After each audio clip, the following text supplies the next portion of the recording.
Yawa, maza zai muku addu'a ta musamman. Ina so kowa ya bude kunnuwansa ya ji ni da kyau kuma ku ce amin.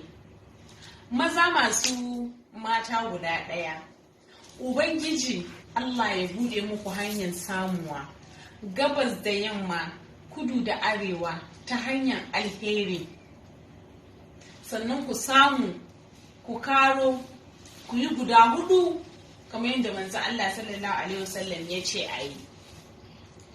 Mata ku kuma ku daina kishi. Kar ki kashe kanki don an ce za a miki kishiya. Na farko ba a kanki aka fara ba. Ki daina kishin bala'i. Tana nan bata nan, in kin iya rike mijinki, kin iya rike mijinki. So maza ku dinga taimaka, kar ku tsaya a ɗaya.